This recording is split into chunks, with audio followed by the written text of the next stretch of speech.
Each and every Monday is $9 Monday at both WagerTalk.com and SportsMemo.com, when all daily picks packages are priced at only $9, including 5% best bets, normally priced at $35.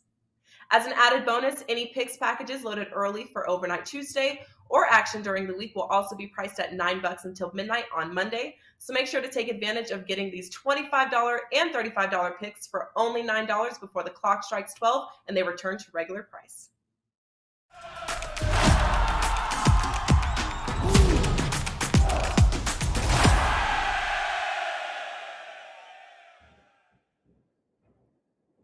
Welcome into First Pitch for Monday, July 25th. I am Drew Martin, joined by Brian Leonard and Tony Finn of WagerTalk.com. We got 3 games on the slate for tonight. Not a full slate, but a pretty entertaining slate we're going to get after, give you some insight here on these 3 games. We got best bets at the end. 2 guys that have had a lot of success in baseball betting, both up with big plays. WagerTalk.com, $9 Monday. Make sure to check out both Brian Leonard and Tony Finn. Guys, let's get into the game starting in the NL East. We got the Atlanta Braves and the Philadelphia Phillies. Brian, come to you first, man. We get Max Fried. He's been hot. Max Fried in good form right now. You see it right there up on the screen, the graphic, minus 180 as low as minus 170. That's the Braves. So we're having to pay a price here. I do like the Braves. I don't know if I want to lay this type of number, though, Brian. Going up against the Phillies, Suarez, the lefty on the hill, 8 the price. What are you liking here in Philadelphia tonight? Yeah, you stole my thunder. I felt the same way. Line up at 150, and now I'm seeing up to 180 at DraftKings and Caesars right now. It takes me out of my strike zone for Atlanta. In fact, it puts me more on a lead to Philadelphia at this point. I know the offense for the Phillies is struggling right now. They've been struggling since they've lost their best player. Some controversy going on with Philadelphia right now with the offense. They've got some older players they signed to big contracts that haven't played well. So it's not a lot of fun in Philadelphia right now. And with the fans they have there, it's not a lot of fun a lot of times if you're not winning. So that is a concern for the Philadelphia players, but they're used to it. They're used to playing in that city, and it's a city where you've got to win or they don't want you. And that's a situation for the Phillies right now. They're struggling as of late, but still, it's hard to look at. You take a look at the season-to-date numbers, and I know it changes as you have your ebbs and flows as the season goes on, but it's still hard for me to see Atlanta in this price range. I know they hit lefties very well. In fact, both teams have hit lefties well, but Atlanta's even better. I believe they're 3rd on the season against left-handers, so they'll do very well here from that regard, but I just can't lay this number, as you pointed out. Situation for me that the Phillies right now, it's when the team has hit rock bottom, and the Phillies are a team right now. The expectations were a little bit higher. They had that nice winning streak after firing the coach, but they've regressed a little bit. But I think there's some value right now on Philadelphia now that the lines move that way. I won't be on it, but that would be the only way I'd look in this game, because I just really don't think that you could lay 180 with Atlanta, even with Fried on the road here. Okay. And Tony, coming to you next, hey, it's tough in Philadelphia if you're not winning. This is the city that booed Santa Claus, I believe. But Brian brings up a good point in terms of Bryce Harper being out. The last 10, they're 3-7. They've lost 3 straight. I don't know. I mean, it is a plus price. I'm not going to be on Philadelphia tonight, Tony. What are you thinking here? No, I would agree with you on that. I mean, if you look at yesterday's game, the Phillies were swept by a Cubs team that has more wins than I think Oakland and Detroit, and just a trio of teams. So while the Cubs have been impressive at times this season, they aren't a very good team. I mean, I think there's a large dichotomy this year about, we're top heavy for the most part. In fact, if you think of who could possibly compete, or at least in a vacuum, Drew, who could compete with the Yanks and who can compete with the Dodgers, and those are the 2 teams that are fighting now for the best record in baseball. Is there somebody that can beat those 2 teams in a 7-game series with their pitching staffs, with the bullpens they have, and with the offense as they have? Again, in a nutshell, all things equal, no, these are the 2 teams we're going to find in the World Series probably, unless there's some Somebody gets magical, some team gets magical, and that they do what some teams do, and the best team doesn't always win. Tonight, first off, this Atlanta team really struggles against pitchers that can rear back and throw the ball and come at you hard. If you throw a soft throwing or a left-hander that throws about average velocity, and Major League Baseball being 93, 94, 95 miles an hour, they mash the ball. I mean, they're hard. They have more hard contact against these kind of pitchers than anybody in the league, more so than even the Yankees. 8-10 mile an hour wind blowing out at Citizens Bank tonight, and the Phillies were just outscored 25-7 in a 3-game series against the Cubs. If I'm in this room, and I'm not, or could be, might not yet, I'd be on the brace. Despite the price, I'd probably be -1.5, maybe even an alternative line at -3, plus 200. All right, good stuff to start it off, guys. Huge shout out to the chat box. Going live right now on the Wager Talk YouTube channel. We got Sweet James Jones. We got Jay Kim in the house. He's one of his parlays is the looking towards the Braves money line. We got Raven Ron in the house. Thanks for joining us. Paco Healy saying Tijuana Tony in the house. Paco. Absolutely, Paco. Welcome in, man. We got a bunch of people in here. Even Robert S saying, seriously, Drew, that old Santa BS, that is over 50 years old. Hey, maybe we need to give Philadelphia a break here, guys. I'm not really sure. I've actually never been there, so maybe I should kind of pump the brakes on that. As a Marlins fan and up against the Phillies, it is what it is, guys. Hey, let's head out west. We got NL West matchup here. San Francisco Giants and the Arizona Diamondbacks. Competitively priced game here, Tony. We're getting Gilbert on the hill for the D-backs, Junis on the hill for the Giants, about -120, as high as -130. That's the G-men as the road favorite. 9 the total. You liking anything in the desert tonight, Tony? I don't like this game, but I looked hard at this game. I looked hard at what the Giants did this weekend against the Dodgers. And what they did was they basically backed themselves in a corner. They were already in the corner, and somehow they've now squeezed themselves into where their backs fit nicely. They're in trouble. I mean, they're in trouble. First off, this team is defensively inept. And it's a domino effect. When you can't play defense, or when you let balls that probably should have gotten caught or picked up and double plays don't get turned, it all dominoes on you, and it makes your starting pitchers have to throw more pitches. Your bullpen has to come in earlier. It's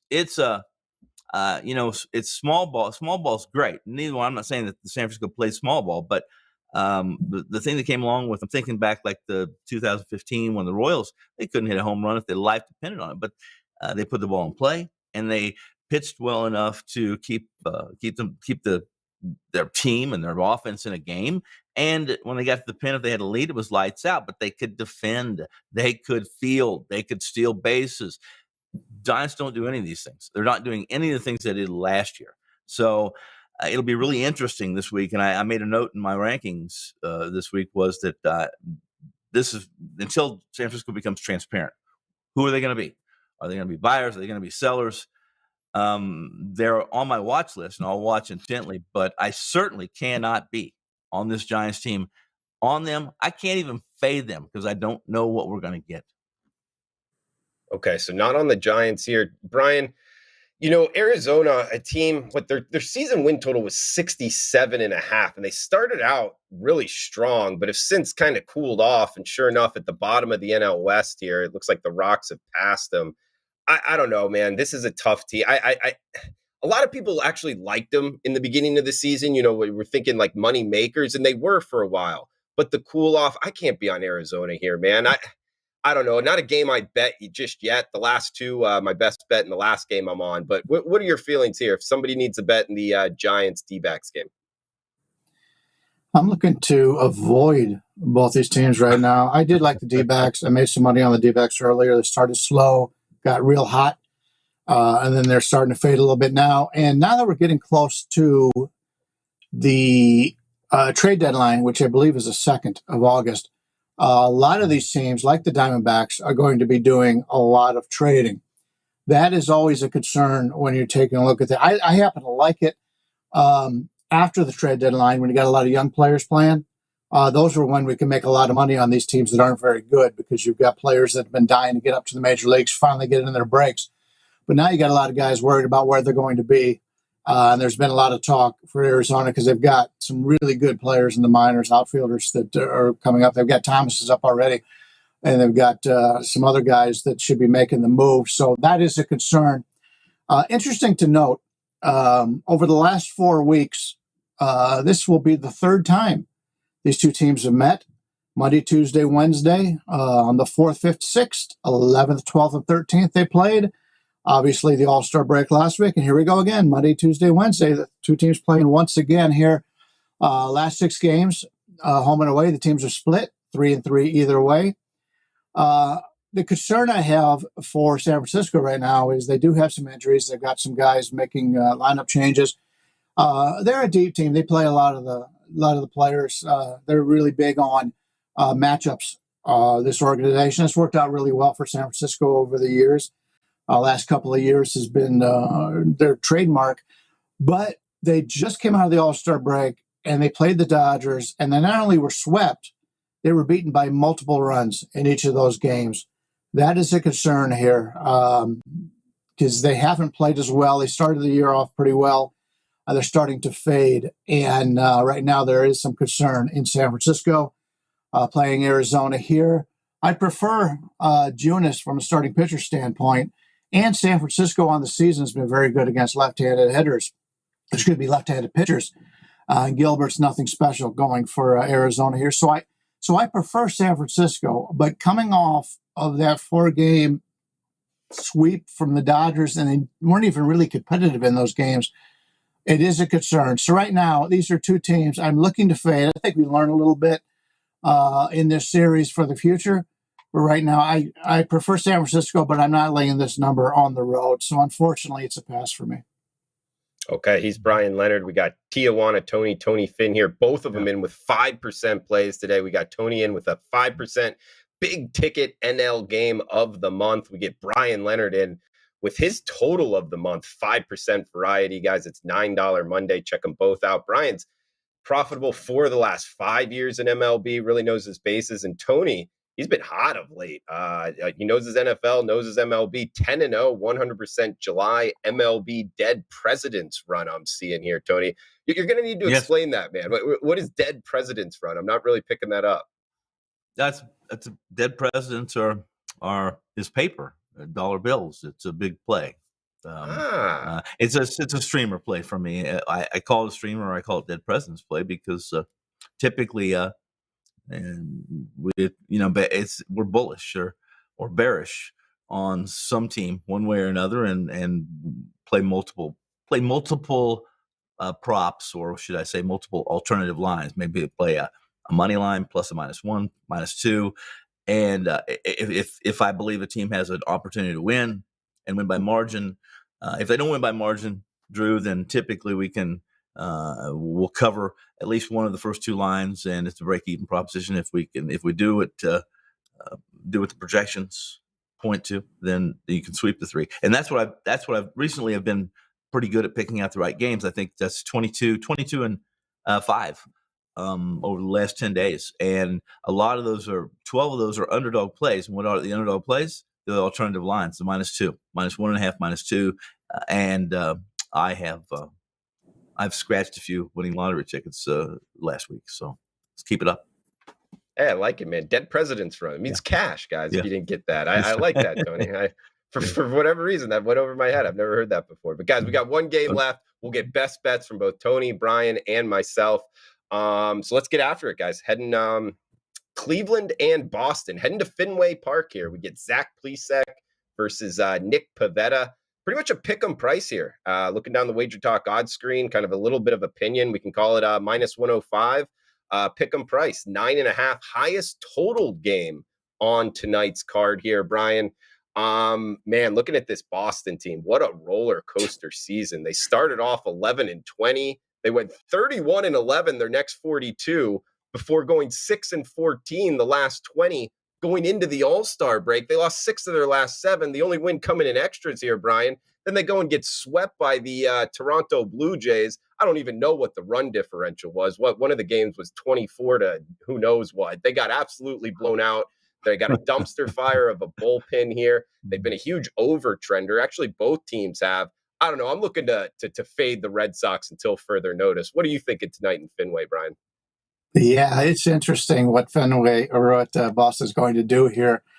Boston Red Sox are halfway through the season. They got a half a game lead over the Baltimore Orioles.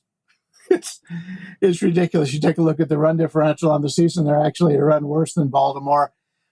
This is a nightmare for Boston, especially in that game where they gave up 28. I believe it's 28 runs to Toronto. Yeah. Right now, I want nothing to do with Boston. It's interesting because they were all excited about getting Chris Sale back, and Chris Sale has that big tantrum in his starts coming into the season in the minor leagues, his rehabilitation, and ever since then it's gone bad. He gets hurt again. He's out. Boston's lost 9-10. Veteran teams who have high expectations are teams that we can go against. And so it's tough to put money on the Boston Red Sox at this point. Boston 23-23 playing in Fenway Park. I would like to go back, offhand and take a look at the last time the Red Sox did not have a winning record at home. Cleveland has hit righties pretty well on the season. They've been terrible against lefties, but against righties, they've hit pretty well. Zach Plesac has made some changes from his pitch selection, and it's worked out well for him. I still am concerned that he doesn't strike out enough batters. That is always my concern with Plesac. But both guys do walk a good amount of people. We could see some runs here. Don't want to trust Boston in this situation. They're a definite fade for me until they turn this around. If they turn this around, Cleveland's a team I'm very familiar with. They continue to play hard. Cleveland's a team that plays more like a National League team back in the 70s and 80s, where they've got a lot of speed. There's some slap hitters, not a lot of power on this team, but they really frustrate the opposition. They just played that series against Chicago, and I watched every game. And the Chicago announcers, that's all they talked about was how much this team just irritates teams. And if Cleveland could get out and start running, getting some walks, some slap hits against Boston, we could see another situation where Boston just falls apart like they did in that Toronto series. So it'd be Cleveland or nothing for me. That would be my lean here. I would have never thought I would see this situation after Boston swept the Guardians the last time they played, and now we're seeing Boston basically pick them at home with the pitchers on the mound. So we're not getting a lot of value here with Cleveland, but I don't want any part of Boston in this one. Yeah, me neither. Tony, coming to you next. To Brian's point, the Guardians are the lowest strikeout rate team in MLB. They put the bat on the ball. And for me, that's a terrible matchup for the Red Sox because their defense is so terrible. You watch them play, they're booting balls all over the place, man. So I wouldn't bet the Red Sox. I definitely wouldn't bet the under either because neither bullpen's very good and both starters have had trouble. So, man, I do like the Guardians here. What's your feeling in Fenway tonight? Yeah, if I was in this room, I would definitely be on Cleveland. They do put the ball in play. They put pressure on defense. They don't hit the ball real hard. They don't have a huge quality contact percentage on the season, but they don't strike out a lot.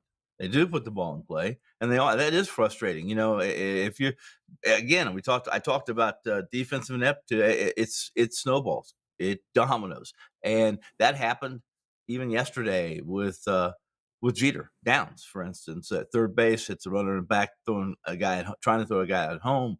And then the next play, the next ball hit and play, he bobbles, and they go on to score, I think, 3 runs in that inning.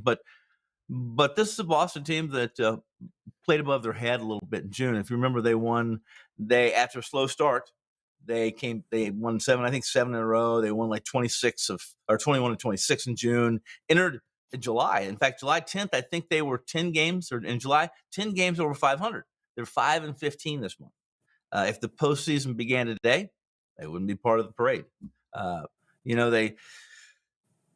was fortunate enough to fade Boston all weekend. I played I had a big play yesterday and a big play today. Yesterday's was on Toronto. It was just a simple money line, minus 1.5. I think money line play. I couldn't decide between the two. Stay with the money line because I got it for $1.45, $1.47, and I thought, you know what, Toronto's just murdered the ball, and Boston's. Anytime there's a sweep, and I'm trying to catch a game 3 or game 4 of a sweep. The history on that is typically it's always sour. I'm not saying I've lost a lot of them, but you remember the ones you lost. So Boston's a team that can't be played. Look at the bottom of their lineup, guys. They have when Jackie Bradley Jr. is hitting 6th in your lineup, that's not good. That's not good because I wouldn't even hit him 9th. I mean, he's got to hit 10th, right? He's the guy that they bring in to run for the guy that can't run but can hit. Sanchez, while he's got some potential downs, Sanchez hitting 153 or 143. Downs can't hit the ball. So once you get past Vertigo, Bogarts, maybe Vasquez, it's pretty simple. It's a pretty simple. Throw the ball to the mitt, and if they happen to hit it, it's not going to be hit very hard, and it's probably going to be a batted ball out. The injuries right now to Devers and to J.D. Martinez, all those injuries take a lot of offense off the Boston side from their dugout. And I would be on Cleveland if I was on this game tonight. I'm not, guys. I'm not. But that's because Cleveland's confounded me. When do you play on them? When do you not play on them? Is when Bieber gets hit like he got hit yesterday, then I really shy away from it. I really shy away from this team because I don't know if there's a virus, a flu, or what's going on with this Cleveland team. Like the team, like the manager. Don't like the situation tonight. Boston, they'll wake up. Even as bad as this lineup is and as poor as they're playing, they'll bite somebody. Somebody's going to play big against them, and they're going to bite them in the ass. Tony Finn, ladies and gentlemen, guys, we got best bets coming up right now. I'll start us off 7:05 Eastern time. We get the Baltimore Orioles hosting the Tampa Bay Rays. Talking about Baltimore here, the most profitable team in baseball. If you've been betting them each and every game, you've been making some money. I'm going to do it again tonight, guys. Plus 112. Actually, looking at the WagerTalk odds screen, looks like plus 110. All the plus 112s have been taken out. Look, I just think the Rays are getting too much respect here. I mean, one of the best run teams in all of sports over the last 2 decades, really, considering what they've had to work with. But coming in and just rating them right now, I mean, look at their lineup. Half of their lineup is out. Margot, Franco, 2 of their best players are out. Kevin Kiermaier, their center fielder's out. Ramirez, their DH is out. So I'm looking to actually fade them right now, guys. And going up against this Orioles team, which their lineup is hot. 138 weighted runs created plus number the last week. Their bullpen top 10 in baseball. That's kind of sleeper. I don't think a lot of people realize that. So, hey, kind of ride the hot and fade the banged up Rays here. So we're getting the home dog plus 110 Baltimore Orioles. That is my best bet. I'll throw it over to Brian Leonard. Guys, make sure to check him out, WagerTalk.com. He's got his best bet for the show right now. He's got his best bet for the clients of 5% up. And Brian, let you take it away, man. What do you got for final thoughts and best bet for the show? Yeah, I like your Baltimore as an underdog. I'm going to come back with another underdog here. Hopefully we can get some nice winners. People like to play parlay any of these. We should have a nice payout tonight. I'm going to take a look at the Pittsburgh Pirates and Chicago Cubs game. Brubaker's been a guy who has changed his pitch selection a little bit lately, and it's really helped. Last time he faced the Cubs, he went 6 innings, a shutout ball. Normally I like to fade a player in that regard, but he's changed his pitch mechanics since the last time he's faced him. And so they really don't know what to look for in this game. If he continues to do that, I think he'll have some success. A lot of guys stick to the fastball too much just because it's a macho pitch. And I think I've talked about that in the past. Everybody in Major League Baseball can hit the fastball. I think a lot of players need to get away from throwing the fastball. And we've seen that more this year than we have in years past. And I think that's one of the reasons why we're getting less runs scored this year, along with the ball and some other things. But From a starting pitcher standpoint, Brubaker and Sampson, I have them both rated pretty equally. The one advantage for Sampson is a 5.9 walk rate compared to Brubaker's 9.5. He is one of those guys that likes to play on the edges of the strike zone. He's had a lot of success in doing that, but that also leads to some walks. But, you take a look at these two teams from the season-to-date standpoint. Pittsburgh's actually got a 1.5 game lead on the Cubs. And we all have to admit that this Pittsburgh, the younger players coming in, are a better team than what they started the year with. They continue to bring in more the players coming from the minors and guys that are getting healthy right now.